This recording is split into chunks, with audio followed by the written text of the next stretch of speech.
It all began on a quiet evening, when the sound of hurried footsteps broke the silence outside a small repair shop owned by Daniel, a single dad and war veteran. He had just closed up for the night, his hands still stained with grease, when he heard a soft but urgent knock on the door. He opened it to find a little girl, no more than 8 years old, with wide tearful eyes clutching a small worn-out backpack. "Please," she whispered, her voice trembling, "hide me from my dad."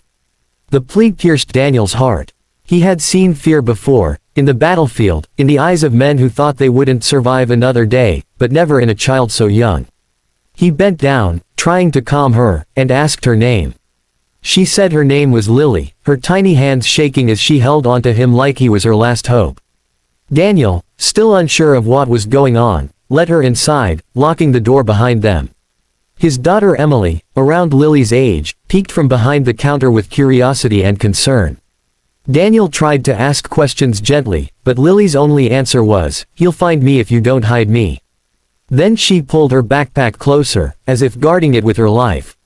Daniel, torn between respecting her privacy and ensuring her safety, finally convinced her to let him see what was inside. What he found shocked him.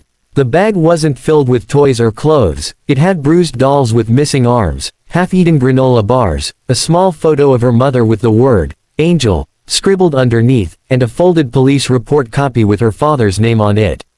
The report detailed domestic violence charges, cases dismissed, and restraining orders ignored.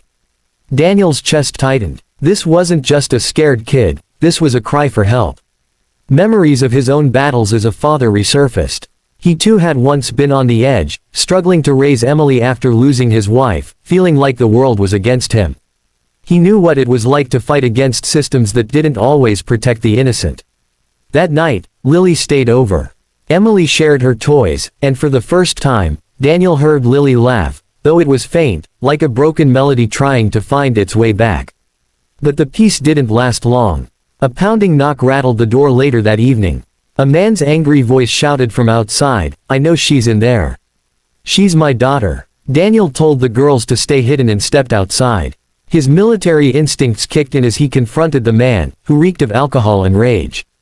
The man tried to push his way in, but Daniel stood firm, reminding him he had no right to storm into another man's home. When he threatened to call the police, the man backed off, but not before glaring with venom, promising this wasn't over. Daniel knew this wasn't just a one-time issue. He contacted Child Protective Services the next day, but as expected, the system moved slowly. Officials said they'd look into it, but Daniel saw the fear in Lily's eyes and knew she couldn't wait for paperwork. That's when he made a decision. He wouldn't just protect Lily, he would fight for her. He started gathering evidence, documenting everything, and even connected with a lawyer who worked pro bono for child abuse cases.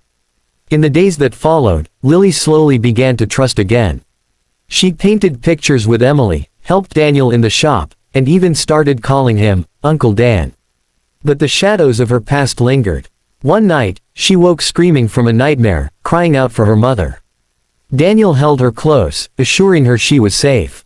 That moment broke him, because he realized he was no longer just helping someone else's child, he was fighting for family.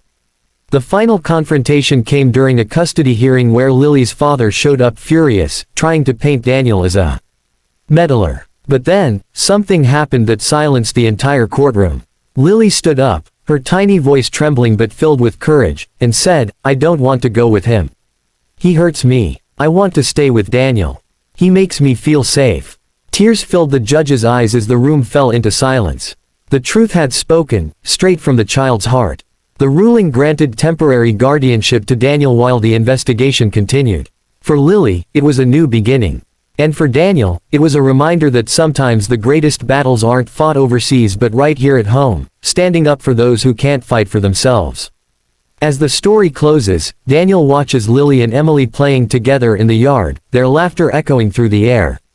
He realizes family isn't always about blood, it's about love, protection, and the courage to step in when someone needs you most. If this story touched your heart, don't forget to like the video and subscribe to the channel. Every click helps us share more stories of courage, compassion, and hope, because sometimes, one story can inspire someone to make a difference in a child's life.